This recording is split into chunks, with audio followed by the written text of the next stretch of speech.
وَمَن يَتَّقِ اللَّهَ، جو اللہ سے ڈرتا ہے اور تقوی اختیار کرتا ہے، یجعل لہ مخرجا، اللہ اس کے لیے ہر مصیبت سے نکلنے کا راستہ بنا دیتا. راستہ ہوتا نہیں، وہ مصیبت و پریشانی آنا ہی آنا، اس میں کوئی بچنے کا راستہ نہیں ہے، لیکن یجعل قرار دیتا ہے اللہ اس کی دعا تقوی کے نتیجے میں ایک راستہ کہ جس سے مصیبت سے نکل جائے گا.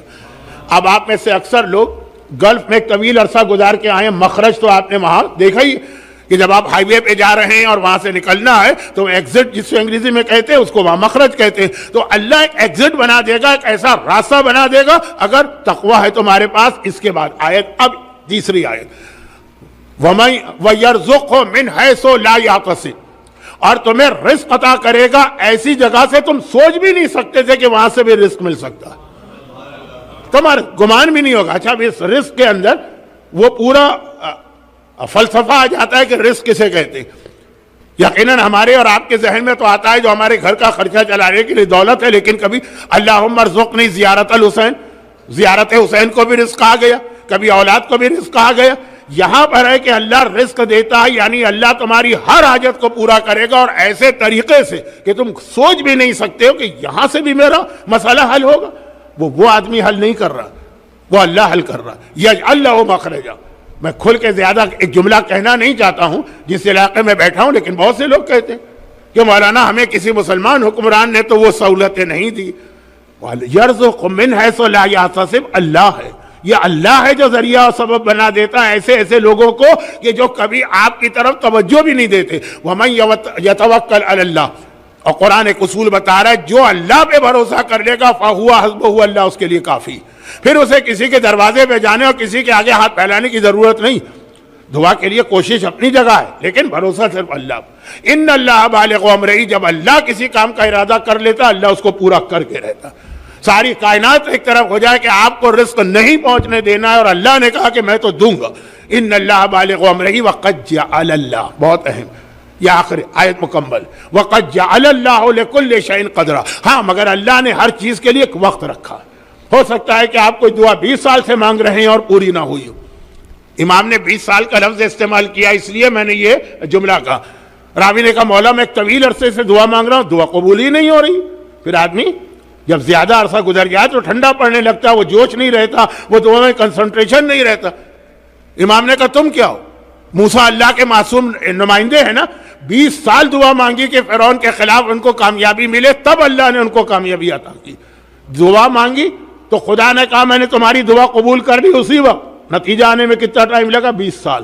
چونکہ پورا واقعہ نہیں بتانا، لیکن ہر ایک کو پتا ہے جناب شعیب، ان کی بیٹیاں، شعیب کی شرط اتنے سال میرے گھر کام کرنا ہے، تو پہلی بیٹی کی شادی، دوسری بیٹی کی کا نتیجہ 20 سال بعد نکلا. تو دعا میں قد جعل اللہ لکل شیء قدرا، اللہ نے ہر چیز کی ایک وقت رکھا.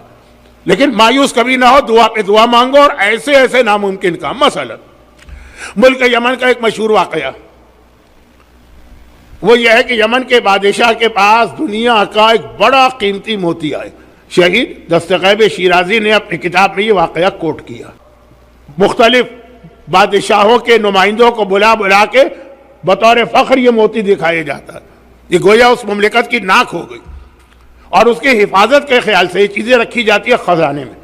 لیکن خزانے میں بہت ساری اور چیزیں بھی ہوتی تھیں. حفاظت کے خیال سے غلام سے کہا گیا کہ تمہارا صرف ایک کام اور کوئی کام نہیں، ساری ڈیوٹی ختم، یہ موتی تم لے جا کے اپنے گھر میں رکھو گے. خزانے میں بہت ساری چیزیں ہیں نا، ہو سکتا ہے کہ کوئی چیز الٹ پلٹ میں یہ موتی گر کے ٹوٹ جائے. غلام بھی بڑا خوش. غلاموں کی کیا زندگی ہوتی ہے پہلے زمانے میں، تو کوئی کام نہیں کرنا، ٹھاٹ کرو، عیش کرو، بس یہ موتی تم خاص اس کی حفاظت کے لیے.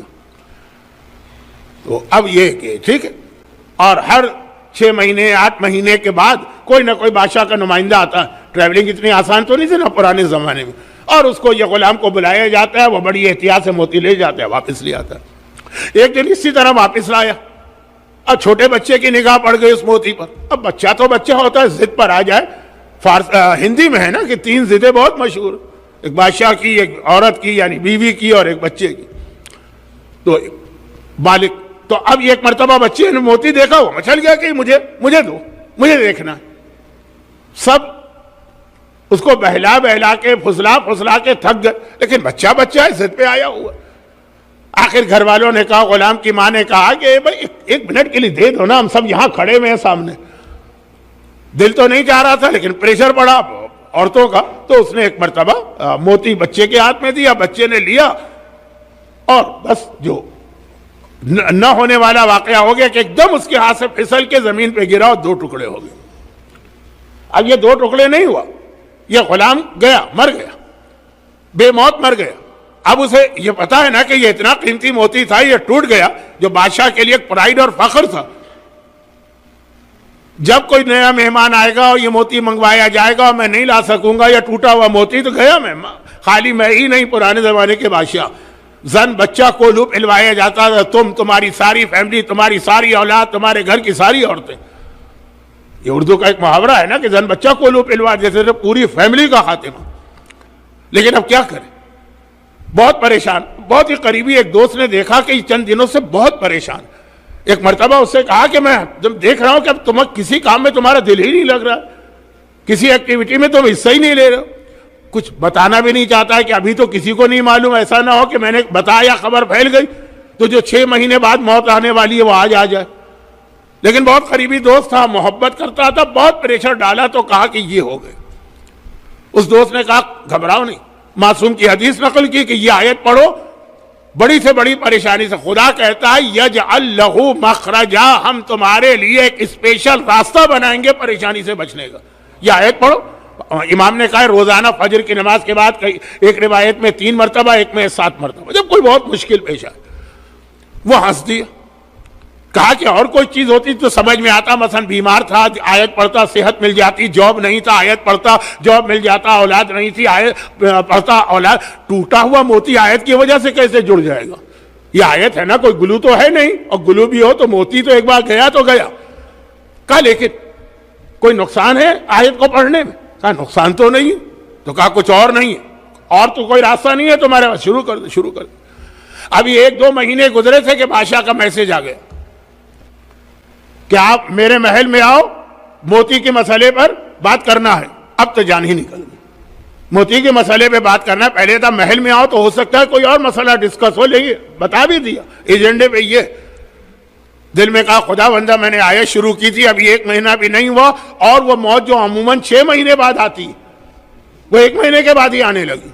لیکن کیا کرے، حکم حاکم مرگ مفاجات. کبھی بہت ثقیل اردو بول جاتا ہوں. بادشاہ کا حکم آ گیا تو کیا کرے، بہت ہی ڈرتے ڈرتے گیا. بادشاہ نے کہا وہ موتی تمہارے پاس ہے نا؟ کہا ہے. کہا ایک کام کرو، وہ موتی کو توڑ کے 2 ٹکڑے کر دو. ہاں یہ کیا کہا بادشاہ نے؟ کانوں پہ یقین نہیں آیا. بادشاہ کہہ رہا ہے وہ موتی توڑ کے 2 ٹکڑے کر دو.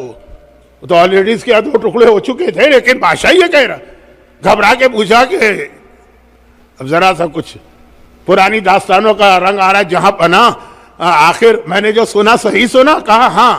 کیا کروں، میری 2 بیویاں ہیں نا، اور اب یہ کہ دونوں میں جھگڑا ہو گیا، دونوں کہتی ہیں موتی ہمیں چاہیے. اب میں کس کی بات مانوں کس کی بات نہ مانوں؟ بیویاں وہ ہیں جن کے آگے بڑے بڑے بادشاہ ہار جاتے ہیں. اب میں کیا کروں، سمجھ میں نہیں آتا. ایک ہی طریقہ ہے کہ اس کے 2 ٹکڑے کر کے ایک بیوی کو دے دو، دوسرا ٹکڑا دوسرے بیوی کو، اس طرح میرا مسئلہ حل ہوگا. غلام نے دل میں کہا آپ کا مسئلہ تو حل ہوتا ہی رہے گا، دیکھیں اللہ نے کس طرح سے اس آیت کی برکت سے میرے اتنے بڑے مسئلے کو حل کر دیا. اور یہ عرض کر دوں کہ جیسا میں نے شاید دوسری تیسری مجلس میں کہا تھا، دیکھیں یقینی موت، اسی کو میں نے شروع مجلس میں کہا نا کہ معجزے ہو جاتے ہیں دعا کے ذریعے.